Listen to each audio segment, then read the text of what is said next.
This convening has actually been an extremely exciting affair for all the partners. It was the first time the 4 partners from Arusha, Dar, Siaya and Nairobi were meeting, and it presented to us an opportunity to actually learn from each other, gain positive criticism on the interventions we were proposing that the girls gave from each other, and even help us delve deeper into understanding what is it that might be an appropriate intervention once we start the long-term grant. Kama kuna mabadiliko, saa zingine maybe kitu itachukua muda more than we had anticipated. So kila siku tuta pivot, tutabadilisha. Na sisi wote tuko hapa ku-create experience.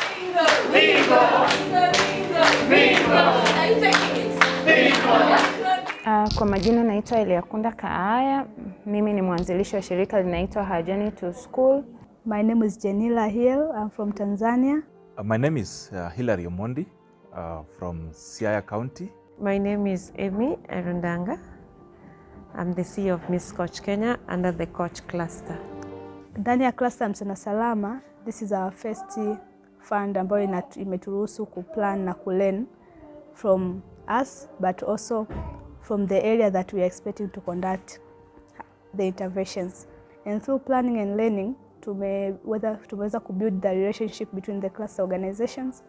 Tumeweza kujua pia weaknesses na strength za kila cluster member, so as we can benefit and learn from each other more. The power analysis sessions we conducted as the Coach Cluster with support from the AGPP program of CRVPF were quite qualitative in nature. They seek to understand in depth the lived experiences of these teen mothers. Now, as a cluster, we also figured that it was important for us to get a little quantitative data that will be able to corroborate the qualitative stories we were collecting.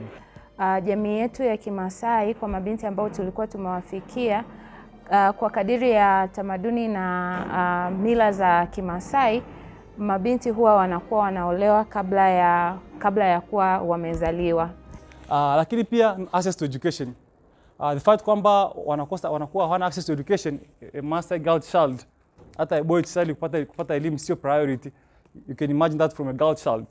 Kwa the fact kwamba they don't have access to education, it makes them feel so powerless. And they really admire their fellow girls ambao wamefanikiwa ku go through education.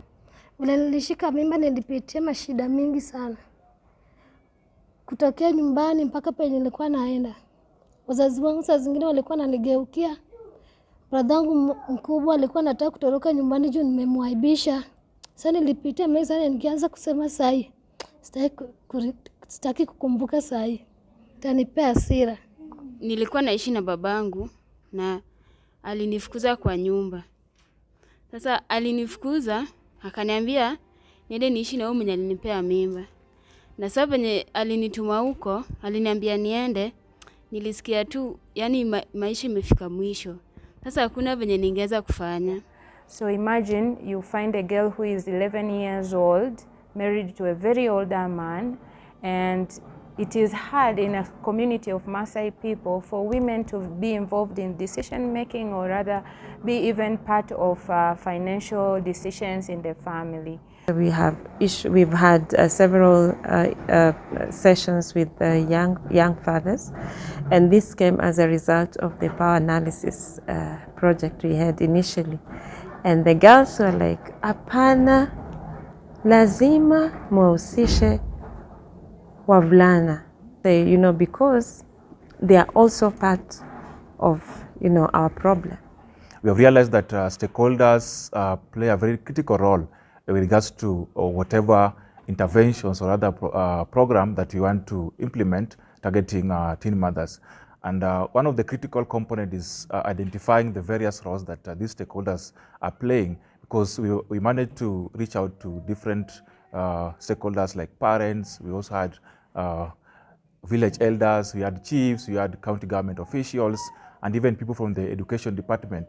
And it is coming out clearly that every stakeholder has got a different experience and a different suggestion or other recommendation with regards to working with teen mothers. So we also had time to explain to them that we would really wish to have a scenario where these girls become the ambassadors of change back in the village through the stories that they'll be telling. Kwa sababu wamekuwa na hii experience, somebody who's not walked that path. Mimi sijakuwa na mimba na sijui what it feels to be a teen mom. But what I can learn from is the story of a teen mom. It is coming out clear that we need to dig deep as partners, as organizations that will be working with teen mothers while we are designing our project, so that we understand what particular role will be played by each stakeholder, because every stakeholder is bringing a dynamic aspect with regards to his or their suggestion in terms of what can work well.